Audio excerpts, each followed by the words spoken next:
Bonjour à tous, j'espère que vous allez bien. On se retrouve pour le brief du mardi 12 avril 2022. Aujourd'hui, on parlera du Bitcoin. J'avais prévu de faire Atom, mais promis, je le ferai, je pense, demain, puisque là, on a plus important à parler. On va parler un petit peu de macroéconomie, c'est beaucoup plus important.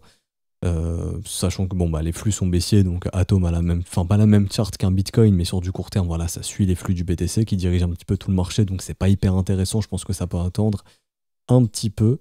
Et je parlerai aussi d'Ethereum pour parler d'Ether qui est toujours un peu plus fort que le Bitcoin pour l'instant. Alors du coup, Bitcoin, on est venu dans la fameuse zone dont on avait parlé, la zone de rechargement entre 41 400 et 39 500. Pour l'instant, c'est le bottom environ les 39 500 qui correspondait à ce creux dans le volume profile. Donc, dans le développement du range dans lequel on était, on avait vu ensemble qu'il manquait un peu de business dans cette zone.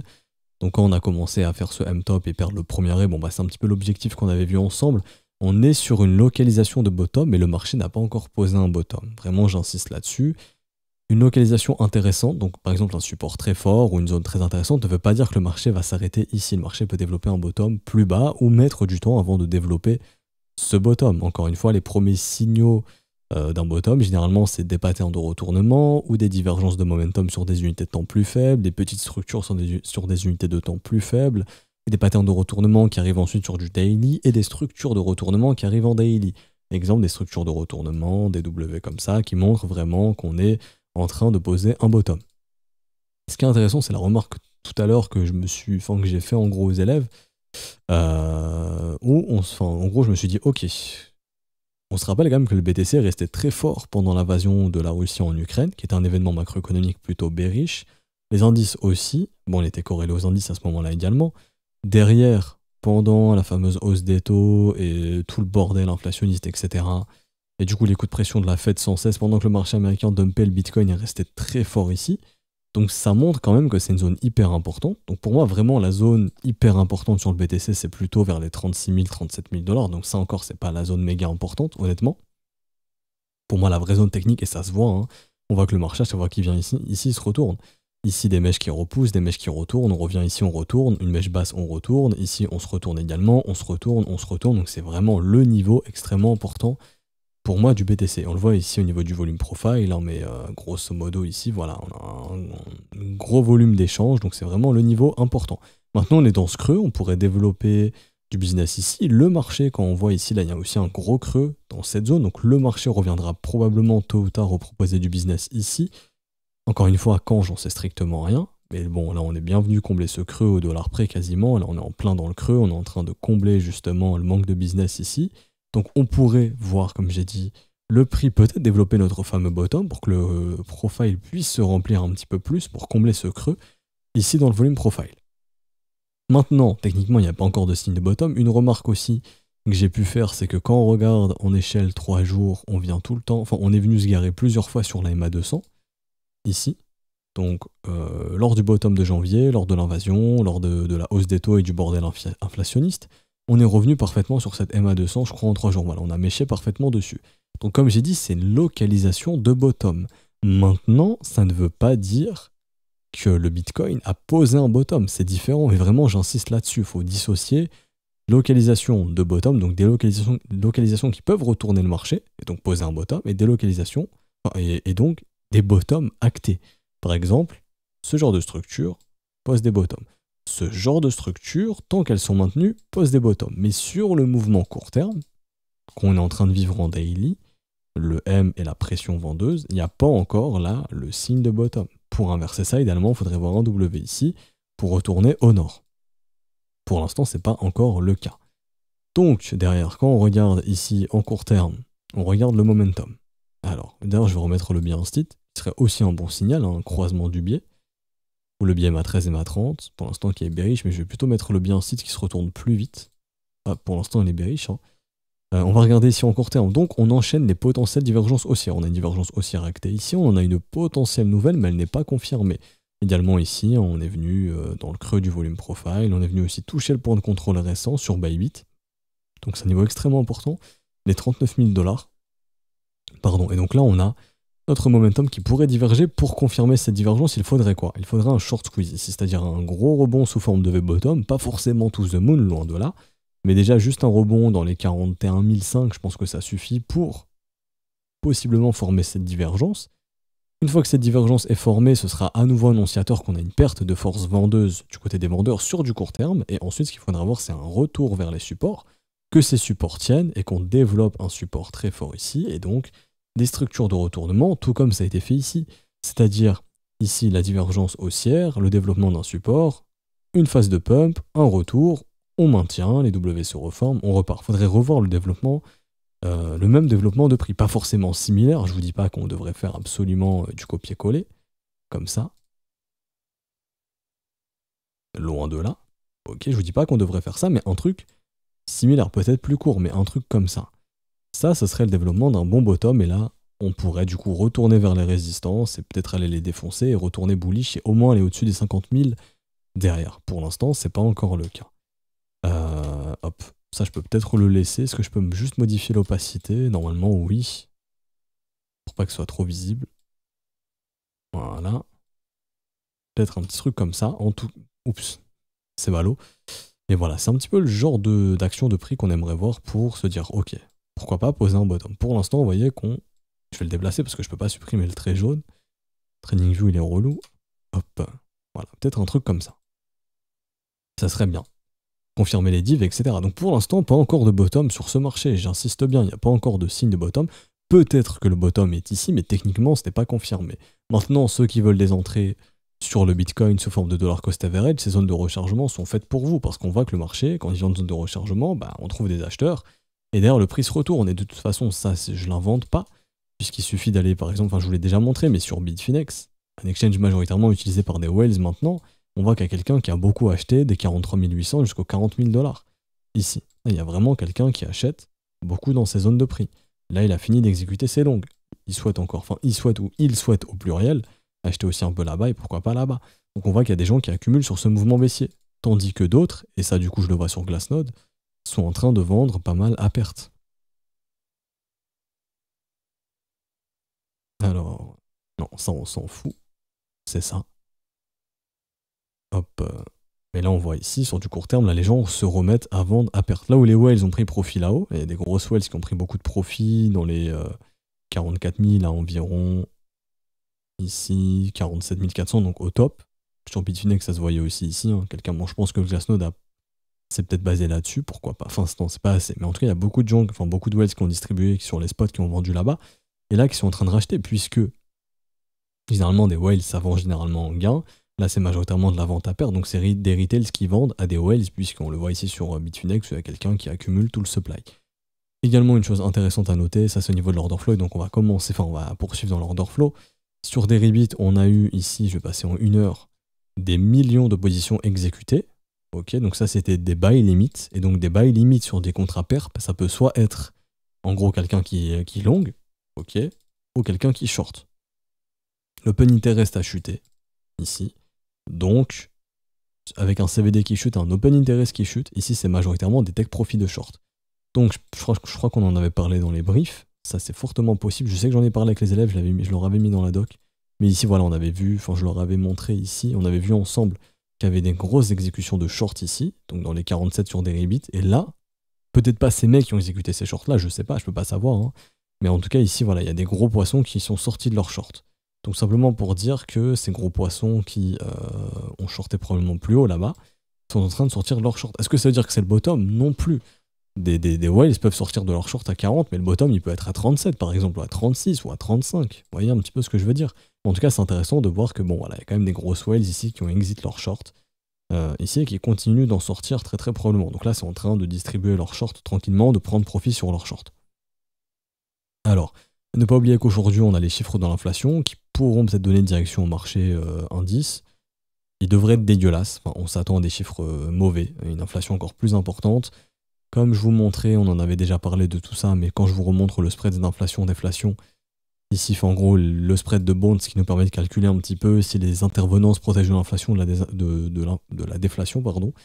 On est clairement dans un environnement où les intervenants se protègent de l'inflation. Donc on est en train de pricer de plus en plus d'inflation pour les prochains mois. Donc c'est pour ça qu'on s'attend à une inflation dégueulasse pour mars. Je crois que c'est aujourd'hui les chiffres, hein, si je dis pas de bêtises. Il faudrait que j'aille vérifier sur le calendrier. Mais je crois que ça peut être aujourd'hui, normalement. Yes. Et du coup, qui dit inflation dégueulasse, dit comment va réagir le dollar et comment vont réagir les marchés. Est-ce qu'on est déjà en train de pricer cette inflation dégueulasse? C'est-à-dire que, non, ça on s'en fout. Ici, ouais. Quand on regarde les indices ici, est-ce qu'on est en train de pricer cette inflation dégueulasse? Est-ce que le marché a de l'avance? Possiblement. Est-ce qu'on est aussi en train de pricer le fait que la Fed va accélérer, accélérer la hausse des taux et la rendre plus forte de 0,5 en 0,5 au lieu de 0,25 en 0,25? Possible. Ok, parce que de 0,25 en 0,25 on avait pricé bullish, de 0,5 en 0,5 on price bearish. On va pas attendre que les taux montent. Si la Fed dit qu'elle va le faire, déjà on price ce risque, et si elle le fait, ensuite on peut pricer encore plus ce risque. Donc là, les rallyes baissiers peuvent se justifier, entre guillemets, de cette façon. Et du coup, est-ce que ça va être celle de news, en gros celle de rumeur by de news, en gros donc l'effet inverse. En gros ici on annonce les choses, derrière c'est acté, bon bah le marché pose un bottom une fois que c'est acté. Possiblement. Ok, c'est pas encore le cas. Pour moi le marché américain ici ne montre pas encore de signe de bottom, ici littéralement pas. Littéralement pas. Donc patience, on pourrait faire un retour en zone de rechargement et peut-être poser un bon gros bottom derrière, mais pour l'instant c'est pas le cas. Et donc tant qu'on aura des pressions baissières sur les indices, les crypto-monnaies peuvent se manger des pressions baissières. Donc il faut vraiment faire attention aujourd'hui aux chiffres d'inflation et à voir aussi, enfin si c'est vraiment aujourd'hui, je vérifierai, n'hésitez pas à vérifier également, mais de ce que je vois sur mon écran de gauche, normalement c'est aujourd'hui. Également du coup, comment dirais-je, et du coup également la réaction des indices et du marché crypto. Et aussi, il faudrait un inversement psychologique. On voit qu'on commence à avoir des fundings négatifs sur les exchanges. Là sur Binance, on est enfin dans un environnement où on a des fundings négatifs, donc ça commence enfin à lâcher l'affaire sur les contrats dérivés, mais il n'y a pas encore eu l'inversement psychologique. Les gens ont peur, mais les gens sont peut-être pas encore devenus assez bearish pour oser shorter sur les contrats dérivés. C'est ce qu'il faudrait pour refaire monter les prix. Et ça, on le verra du coup au niveau des ratios. Ce qu'il faudra surveiller du coup, c'est comme on l'a eu précédemment, quand on va revoir les ratios short monter comme ça, là on saura qu'on est sur un bottom et qu'on pourra remonter tranquillement. Pour l'instant, c'est pas encore le cas, le ratio short continue de diminuer, les gens sont plutôt enclins à essayer de trouver des longues. Maintenant, ça veut pas dire qu'il faut absolument continuer de chuter pour que les gens shortent, non. Le sentiment bearish, on peut l'instaurer sur la consolidation de prix, c'est exactement ce qu'on a fait ici. Hein. Le sentiment bearish, il n'est pas venu lors de mouvements baissiers, il est vraiment venu sur de la consolidation de prix. Par exemple, ici où les ratios short remontent, ici pareil, sur de la consolidation du prix où le prix hésite et les ratios short remontent où les gens sont devenus bearish sur des consolidations de prix. Pour l'instant, c'est pas encore le cas. Sur cette chute, les gens sont plutôt en mode c'est l'opportunité du siècle de foutre encore plus de levier et d'acheter du bitcoin à levier. Donc il faut vraiment faire attention à ça. Maintenant, ce qui est intéressant, c'est qu'il y a des petits fundings négatifs qui reviennent. Ça pourrait justifier d'un rebond court terme. À l'instant T, un short squeeze court terme. Exemple, reproposer une zone de rechargement de short du mouvement baissier précédent, ça serait pas impossible. Donc un retour dans les 41 700, 42 500. Après, si je prends vraiment le précédent sommet, ce serait plutôt ici 41 100, 41 700 environ. Ensuite, on verra si le sentiment s'inverse, pourquoi pas développer un bottom ici.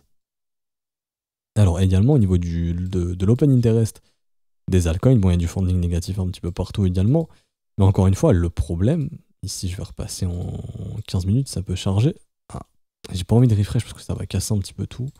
En 30 minutes, allez. Actuellement, le prix du BTC remonte doucement mais sûrement. Mais par contre, ce qui est aussi dommage, c'est que l'open interest des alts remonte un petit peu trop fort également. C'est-à-dire qu'en gros, le BTC, il monte un petit peu, mais l'order flow des altcoins, il remonte trop fort comparé à la remontée du Bitcoin. Donc là, les gens sont sur ce rebond pour l'instant, sont en train de se jeter aussi sur les altcoins. Il faut vraiment se méfier de ça. Après, l'open interest des alts, il a bien diminué. Ça, on en avait parlé, hein. Mais ici, on était environ au top à 15 milliards 500 millions d'open interest. On a réussi à redescendre à 10 milliards 800 millions, donc on a bien déchargé l'open interest des alts, c'est bien. L'open interest du Bitcoin, il a enfin chuté ici, il y a eu de la capitulation ici. Les gens gardaient leur position, lâchaient pas l'affaire encore hier jusqu'à hier soir. Les gens lâchaient pas l'affaire. Toute la journée, l'après-midi, ils n'ont pas lâché l'affaire. Où là, le prix descend, mais l'open interest, il monte. Donc les gens continuent de construire du long. Et là, ils ont lâché l'affaire dès qu'on s'est approché des 40. Voilà, là, les gens ont vraiment pris peur et ont lâché leur position. Ils se sont fait liquider surtout. Donc là, on a liquidé beaucoup de gens hier soir. Donc là, ça vaudrait peut-être le coup d'aller s'attaquer un petit peu aux vendeurs qui ont shorté un petit peu trop tard, pardon. Et du coup, ensuite, de peut-être poser notre bottom si les gens deviennent bearish. C'est ça qu'il faut comprendre. Il faut vraiment un sentiment psychologique qui change.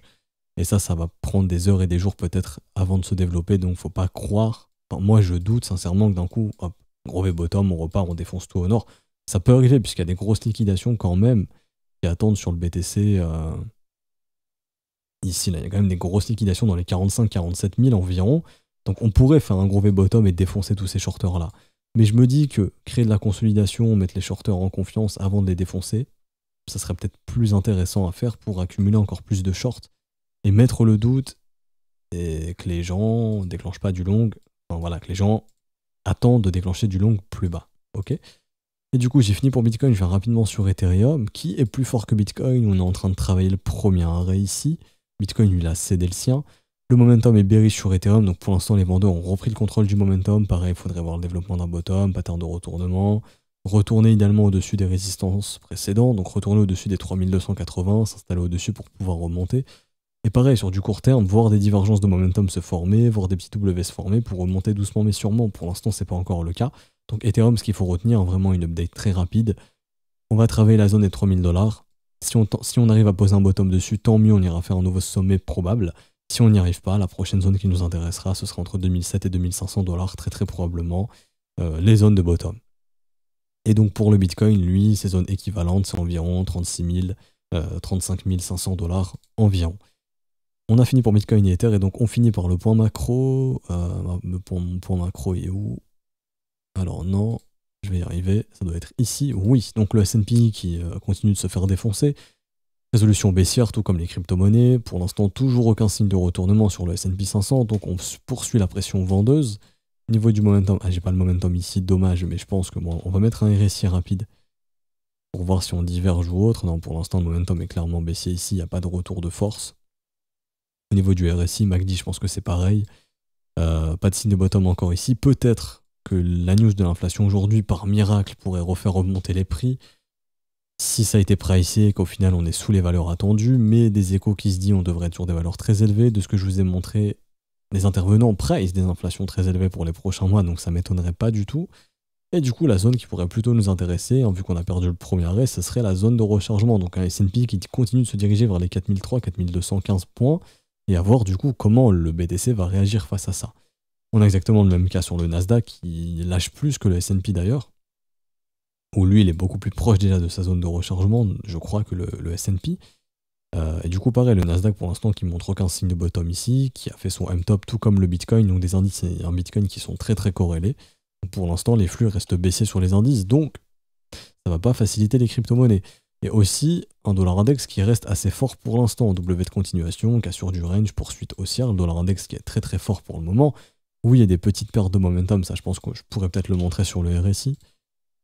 Voilà, il y a des petites divergences baissières qui se sont formées, etc. etc. Mais tant qu'il n'y aura pas de structure de retournement, le dollar index il peut monter encore et encore avant de se retourner, bien évidemment. Pour l'instant, le dollar index est toujours haussier. Il faut savoir qu'un dollar index bullish, ça facilite pas trop les actions, les indices ni les crypto-monnaies. Donc il faudrait vraiment voir le dollar index se retourner. Pour l'instant, c'est pas encore le cas. On a encore fait un nouveau sommet aujourd'hui et la baisse du yen, le yen se fait littéralement défoncer contre le dollar, ça aide pas trop. Vous voyez ici le yen qui est très très faible et aussi un euro USD qui est très très proche des supports. Si ça lâche, bon bah le dollar index peut accélérer et l'euro se fera défoncer contre le dollar. Donc il faut aussi se méfier de tout ça.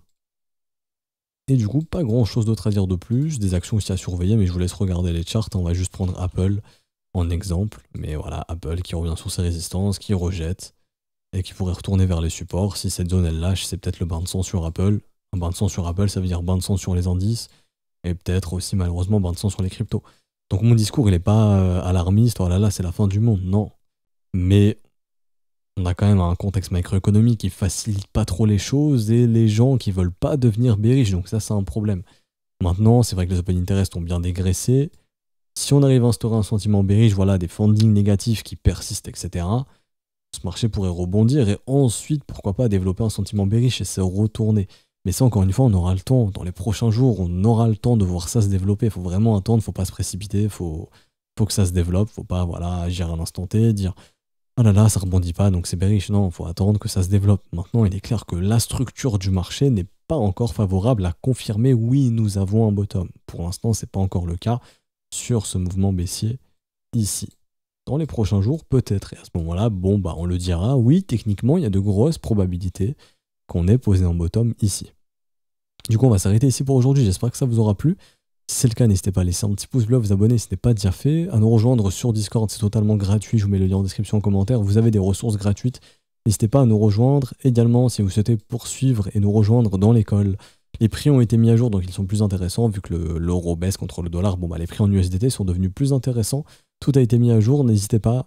Si vous avez une quelconque question, n'hésitez pas également à la poser à un des professeurs connectés. Clic droit, envoyez un message, on vous répondra. Si vous avez procédé au paiement et que vous avez le TXID, donc l'identifiant de la transaction, vous pouvez l'envoyer à tous les professeurs. Le premier qui le voit le valide et on vous met le rôle élève directement. Comme ça va vite pour vous. Vous avez votre rôle élève super vite. Si vous avez des quelconques questions concernant l'école, j'ai fait une FAQ récente. Donc tout est dispo en diffusion, etc. Mais je vous laisse regarder cette vidéo. Elle a été postée samedi 2 avril, il me semble. Donc n'hésitez pas à la checker. Elle est récente, hein, c'est des vidéos récentes. N'hésitez pas à aller voir.